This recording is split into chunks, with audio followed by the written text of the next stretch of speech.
이 새벽 기도의 자리에 오신 너희들 주님의 이름으로 환영하고 축복합니다. 우리 함께 찬송가 449장 부르시겠습니다. 찬송가 449장입니다.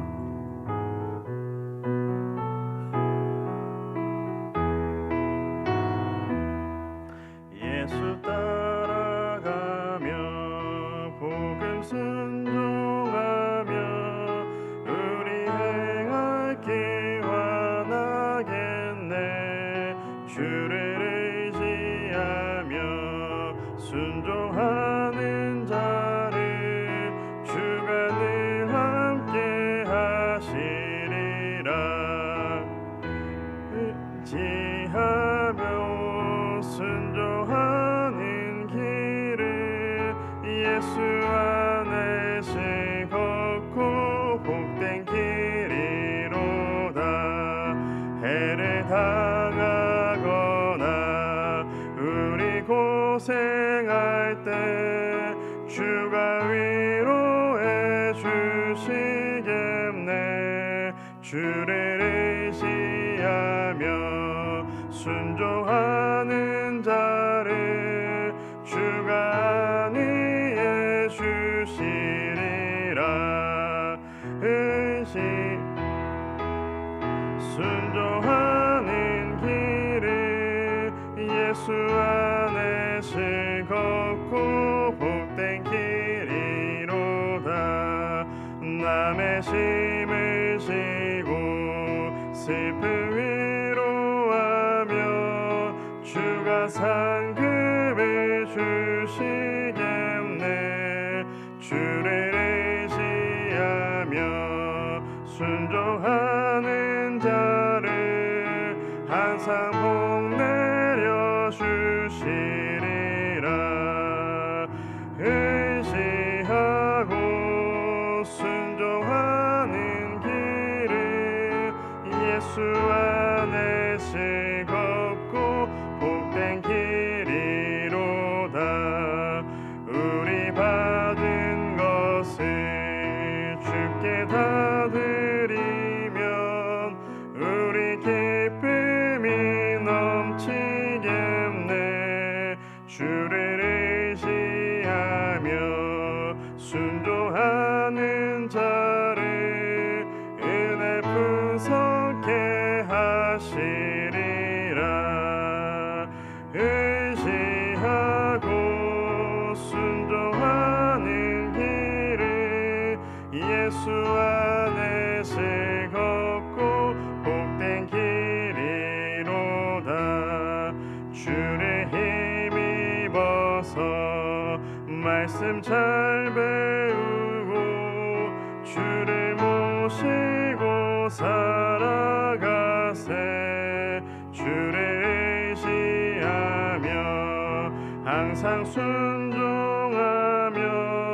주가 사랑해 주리라.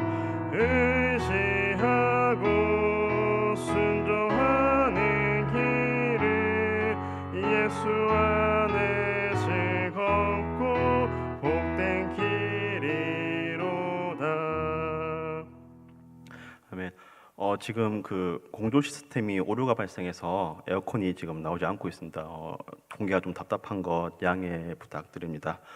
오늘 함께 나눌 말씀 잠언 3장 11절부터 26절까지의 말씀입니다. 구약성경 913쪽 잠언서 3장 11절부터 26절까지의 말씀 한 절씩 교독하겠습니다. 내 아들아, 여호와의 징계를 경히 여기지 말라. 그 꾸지람을 싫어하지 말라. 대저 여호와께서 그 사랑하시는 자를 징계하시기를 마치 아비가 그 기뻐하는 아들을 징계함 같이 하시느니라. 지혜를 얻은 자와 명철을 얻은 자는 복이 있나니 이는 지혜를 얻는 것이 은을 얻는 것보다 낫고 그 이익이 정금보다 나음이니라. 지혜는 진주보다 귀하니 내가 사모하는 모든 것으로도 이에 비교할 수 없도다. 그의 오른손에는 장수가 있고 그의 왼손에는 부귀가 있나니 그 길은 즐거운 길이요 그의 지름길은 다 평강이니라. 지혜는 그 얻은 자에게 생명나무라. 지혜를 가진 자는 복되도다. 여호와께서는 지혜로 땅에 터를 놓으셨으며 명철로 하늘을 견고히 세우셨고 깊은 바다를 갈라지게 하셨으며 공중에서 이슬이 내리게 하셨느니라. 내 아들아, 완전한 지혜와 근신을 지키고 이것들이 내 눈앞에서 떠나지 말게 하라. 그리하면 그것이 내 영혼의 생명이 되며 내 목의 장식이 되리니 내가 내 길을 평안히 행하겠고 내 발이 거치지 아니하겠으며 내가 누울 때에 두려워하지 아니하겠고 내가 누운즉 내 잠이 달리로다. 너는 갑작스러운 두려움도 악인에게 닥치는 멸망도 두려워하지 말라. 대저 여호와는 내가 의지할 이시니라. 내 발을 지켜 걸리지 않게 하시리라. 아멘. 오늘 저는 밖으로부터 오는 지혜라는 제목으로 본문의 말씀을 함께 나누고자 합니다. 여러분은 지혜가 어디에서 온다고 생각하십니까? 바꿔 말하면 지혜의 근원이 어디라고 생각하십니까? 아마 여기 계신 분들은 대부분 지혜의 근원을 하나님이라고 말할 것입니다. 적어도 내가 내 자신이 지혜의 근원이다라고 말하는 분은 아마 거의 없으실 것입니다. 교회를 다니지 않거나 또는 종교를 가지지 않은 분에게도 이러한 질문을 한다면 지혜가 나에게서, 자기 자신에게서 나온다라고 대답하는 분은 매우 드물 것입니다. 지혜가 나한테서 나온다, 내가 지혜롭다라고 말하는 사람은 거의 없습니다. 그런데 사람들이 말하고 행동하는 모습을 보면 그 행동의 모습은 마치 자기 자신이 세상에서 제일 지혜로운 것처럼 그렇게 행동합니다. 입으로는 지혜가 하나님으로부터 온다라고 말하지만 실상 그 삶을 조금이라도 자세히 들여다본다면 지혜가 마치 내 안에서 샘솟는 것처럼 그렇게 사람들은 행동합니다. 그것이 어디서 나타납니까? 다른 사람들의 말을 듣기 싫어하는 것에서 그것이 드러납니다. 조금이라도 자신의 생각과 다르거나 거슬리는 말을 들으면 견디지 못하는 것이 사람들의 모습입니다.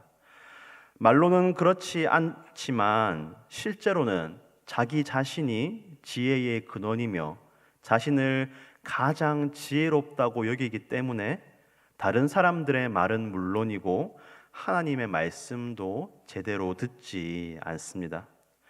이것이 많은 사람들이 지혜가 어디서 나온다고 여기는지를 보여주는 현실입니다. 사람들은 지혜가 자기 안에서 나온다라고 생각합니다. 그러나 성경은 우리에게 지혜가 우리 안에 없다라고 말씀합니다. 지혜는 우리 안에서가 아니라 우리 밖에서 하나님으로부터 주어진다라고 말씀합니다. 오늘 본문 11절과 12절 말씀입니다.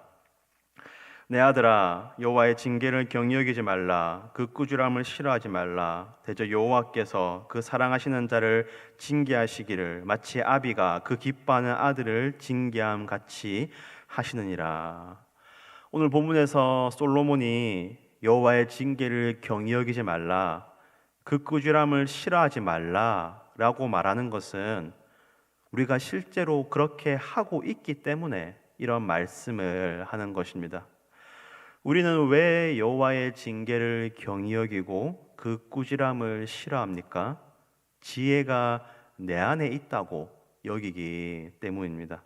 나를 스스로를 지혜롭게 여기기 때문에 여호와의 징계를 가볍게 여기고 그 꾸지람이 듣기 싫은 것입니다. 그러나 이 솔로몬의 잠언은 지혜의 근원이 우리가 아니고 하나님이시니 하나님의 말씀에 귀를 기울일 것을 반복하여서 우리에게 말씀하여 줍니다. 사실 우리 중에 징계와 꾸지람을 좋아하는 사람은 없습니다. 누가 싫은 소리를 듣기 좋아하겠습니까? 그러나 혹 유독 이 싫은 소리를 도저히 못 견디는 사람이 있다면 그 사람은 어마무시하게 교만한 사람이라는 것을 또한 우리는 알아야 합니다. 특별히 하나님의 말씀이 싫은 소리처럼 느껴진다면, 듣기 싫다면, 나의 본성과 하나님의 말씀이 충돌하는 것을 느낀다면 그것은 그때는 자신을 깨뜨리고 하나님의 말씀 앞에 서야 할 때입니다. 그때에 여호와의 징계를 경히 여기고 그 꾸지람을 듣기 싫어하여서 거부하는 그러한 교만한 모습이 우리에게는 결코 없기를 간절히 소원합니다. 지혜는 우리에게 없습니다. 우리 밖에 하나님께 있습니다. 그 하나님의 말씀 앞에 서서 자신을 내어놓을 수 있는, 그 하늘의 지혜에 귀를 기울일 수 있는 우리 모두가 되기를 주님의 이름으로 축복합니다. 그렇다면 그 하나님의 말씀을 듣는 것은 우리에게 어떤 유익을 줍니까? 13절부터 18절까지의 말씀입니다. 지혜를 얻은 자와 명철을 얻는 자는 복이 있나니 이는 지혜를 얻는 것이 은을 얻는 것보다 낫고 그 이익이 정금보다 나음이니라. 지혜는 진주보다 귀하니 내가 사모하는 모든 것으로도 이에 비교할 수 없도다. 그의 오른손에 장수가 있고 그의 왼손에는 부귀가 있나니 그 길은 즐거운 길이요 그의 지름길은 다 평강이니라. 지혜는 그 얻은 자에게 생명나무라. 지혜를 가진 자는 복되도다. 아멘. 솔로몬은 하나님의 말씀을 들음으로 얻는 지혜의 유익을 오늘 본문에서 다양한 모습으로 설명합니다. 요약하자면 하나님의 말씀을 듣는 것은 은과 금과 진주보다, 다른 말로 하면 돈보다 더 큰 유익을 우리에게 주고 장수와 부귀와 평강과 생명을 우리에게 줍니다. 한마디로 하자면 하나님의 말씀을 들음으로 얻게 되는 하늘의 지혜는 우리의 삶을 복되게 합니다. 하나님의 말씀을 듣는 것이 복입니다. 이것을 마음속 깊이 인정할 수 있는 우리 모두가 되기를 주님의 이름으로 축복합니다. 사랑하는 성도 여러분, 정말로 하나님의 말씀을 듣는 것이 지혜롭고 복되다라고 믿으십니까? 그렇다면 예수님의 이 말씀은 어떻습니까? 나는 너희에게 이르노니 악한 자를 대적하지 말라. 누구든지 내 오른편 뺨을 치거든 왼편도 돌려대며 또 너를 고발하여 속옷을 가지고자 하는 자에게는 겉옷까지도 가지게 하며 또 누구든지 너를 억지로 오리를 가게 하거든 그 사람과 심리를 동행하고 내게 구하는 자에게 주며 꾸고자 하는 자에게 거절하지 말라. 마태복음의 말씀인데 예수님의 이 말씀이 지혜롭고 복된 것으로 여겨지십니까? 혹 세상에서 가장 미련한 말로 들리지는 않습니까? 정말로 우리는 우리 주님의 말씀을 지혜롭고 복된 것으로 받아들입니까? 제가 방금 한 구절을 예로 들었지만 이 성경에 있는 수많은 말씀, 그 모든 말씀이 그 모두의 지혜의 말씀, 생명의 말씀으로 들리십니까? 그럴 수 있기를 간절히 소원합니다. 고린도전서 말씀에서 예수님의 십자가의 도가 유대인에게는 거리끼는 것이요 이방인에게는 미련한 것이로되 믿는 우리에게는 하나님의 능력이요 하나님의 지혜다라고 말씀하셨습니다. 세상이 보기에는 미련하고 그것을 따르는 것이 복되지 않은 것처럼 여겨질 수도 있는 그 하나님의 말씀이지만 그 하나님의 말씀을 우리가 듣고 그 말씀에 있는 지혜를 우리가 따라갈 때에 우리에게 참된 유익, 은금과 진주보다 더 귀한 유익, 생명과 참된 복의 유익을 주는 것을 우리가 마음속 깊이 믿고 그 주님의 말씀을 듣기를 기뻐할 수 있는 우리 모두가 되기를 주님의 이름으로 축복합니다. 때로는 우리가 그런 하나님에 대한 신뢰가 흔들릴 수도 있습니다. 그럴 때 우리가 어떻게 해야 됩니까? 19절과 20절 말씀입니다. 여호와께서는 지혜로 땅에 터를 놓으셨으며 명철로 하늘을 견고히 세우셨고 그의 지식으로 깊은 바다를 갈라지게 하셨으며 공중에 이슬이 내리게 하셨느니라. 이 19절과 20절을 요약하자면 19절은 창조이고 20절은 하나님의 섭리, 하나님의 섭리와 하나님의 창조와 섭리에서 드러나는 하나님의 지혜를 말씀해 줍니다. 때로는 우리의 마음이 연약하여서 정말로 하나님의 말씀을 따라 살아가는 것이 복된 것인가? 정말로 이 하나님의 말씀에 지혜가 있는 것인가? 우리의 마음이 흔들릴 수도 있지만 그럴 때마다 하나님의 창조 속에 드러난 하나님의 지혜와 또한 우리의 삶에 이루어지는 하나님의 섭리에 담긴 그 하나님의 지혜를 기억할 수 있는 우리 모두가 되기를 주님의 이름으로 축복합니다. 우리 마지막으로 21절에서 26절까지의 말씀 제가 읽겠습니다. 내 아들아, 완전한 지혜와 근신을 지키고 이것들이 내 눈앞에서 떠나지 말게 하라. 그리하면 그것이 내 영혼의 생명이 되며 내 목의 장식이 되리니 내가 내 길을 평안히 행하겠고 내 발이 거치지 아니하겠으며 내가 누울 때에 두려워하지 아니하겠고 내가 누운즉 내 잠이 달리로다. 너는 갑작스러운 두려움도 악인에게 닥치는 멸망도 두려워하지 말라. 대저 여호와는 내가 의지할 이시니라. 내 발을 지켜 걸리지 않게 하시리라. 아멘. 이 21절과 26절 말씀, 21절부터 26절까지의 말씀을 다 설명드릴 수는 없지만 이것을 보면 한 단어가 떠오르지 않습니까? 23절에 등장하는 평안이라는 단어입니다. 24절에도 보면 누울 때에 두려워하지 아니하겠고 25절에도 두려워하지 않는 그 하나님의 지혜를 따르는 평안을 우리에게 말씀해 주고 있습니다. 우리가 왜 평안하지 못합니까? 나의 지혜로 내가 판단하여서 그렇게 우리의 삶을 살아가기 때문에 우리가 평안하지 못한 것이 아닌가 그렇게 생각해 봅니다. 우리가 살아가면서 너무 많은 것을 고려해야 되고 너무 많은 것을 생각해야 되기 때문에 우리의 삶에 평안이 없는 것 같습니다. 그러나 우리가 하나님의 지혜를 따른다면 우리의 삶에서 다른 것 생각하지 않고 유일한 한 가지 기준, 이것이 하나님의 말씀에 합당한가, 이것이 하나님께서 기뻐하는 것인가, 우리가 그것을 기준으로 삼으며 하나님의 지혜로 살아갈 때에 우리 마음 가운데에 참된 평안이 임할 것을 믿음으로 고백합니다. 우리의 판단으로 우리의 지혜로 살아가는 것이 아니라 하나님의 지혜로 하나님의 말씀으로 살아감으로 주께서 우리를 책임져 주시고 우리를 인도하신다는 그러한 참된 평안 가운데 살아갈 수 있는 우리 모두가 되기를 주님의 이름으로 축복합니다. 기도하겠습니다. 하나님 아버지, 오늘 말씀을 통하여서 지혜가 어디로부터 오는가, 참된 지혜의 근원이 어디인가 다시 한번 생각해 보았습니다. 주님, 이 잠언 말씀을 통하여서 지혜가 우리 안에 있지 않고 오직 하나님께 있음을 다시 한번 들려주시니 우리가 이 믿음 가지고 살아가게 하여 주시옵소서.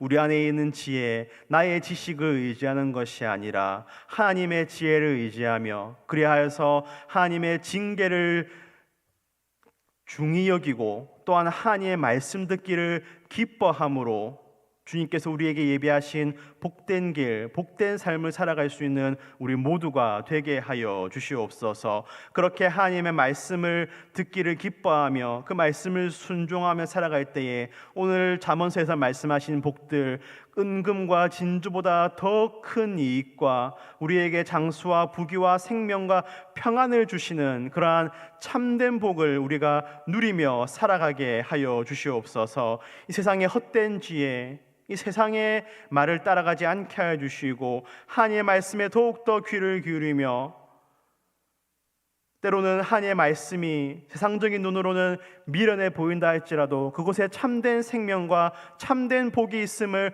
더욱더 확신하며 그 말씀 따라 살아갈 수 있는 우리 모두가 되게 하여 주시옵소서. 오늘 하루도 살아가면서 우리가 판단해야 될 것도 많고 생각해야 될 것도 많고 결정해야 될 것도 많은데, 그때마다 우리가 자신의 지혜가 아니라 하나님의 지혜를 구하게 해주시고 어떠한 것을 하나님께서 기뻐하시는지를 우리의 삶의 유일한 기준으로 삼으며 그렇게 주님의 지혜를 따라가며 살아갈 때에 우리의 삶이 복되고 또한 우리를 통하여서 많은 사람들이 복과 유익을 누릴 수 있는 그러한 아름다운 우리의 삶이 되게 하여 주시옵소서. 주님, 오늘 하루도 우리 감정에 속한 모든 성도들의 삶을 주께서 인도하여 주시옵소서. 우리가 직장에 있든지 가정에 있든지 혹은 우리의 자녀들은 학교에 있든지 언제나 어디서나 주님이 동행하신 것을 기억하게 하여 주시고 주님 뜻을 따라 살아가게 하여 주시고 주님 주시는 힘과 능력으로 오늘 하루도 감당하게 하여 주시옵소서. 주님, 우리 교회 가운데에 연약한 분들을 주께서 기억하여 주시옵소서. 육신의 질병으로 고통 가운데 있는 분들 주님께서 찾아가 주시고 만져주시고 그 심령과 육체를 회복시켜 주시옵소서. 그 외에도 마음이 어려우신 분들 또는 관계의 어려운 가운데 있는 분들 또는 믿음이 연약해져 있는 분들 주님께서 아시오니 한 사람 한 사람 주께서 어루만져 주시고 주님 안에서 회복의 은혜를 누리게 하여 주시옵소서. 오늘 하루도 계속되는 우리 가암정교회 사역 가운데 함께 하여 주시옵소서. 특별히 오늘 저녁에는 수요 기도회가 있습니다. 주님, 우리 교회가 기도가 끊이지 않는 기도의 집이 되게 하여 주시옵소서. 매일 드려지는 새벽 기도회와 또한 수요 기도회 같은 공적인 모임을 통하여서 우리가 함께 드리는 교회적인 기도의 유익을 누리게 하여 주시고 기도 응답의 간증이 넘쳐나는 우리 가암정교회 되게 하여 주시옵소서. 주님, 감사합니다. 오늘 하루도 감정께 속한 모든 성도들의 삶을 주님 손에 맡겨드리오며 이 모든 말씀 살아계신 예수 그리스도의 이름으로 기도드립니다.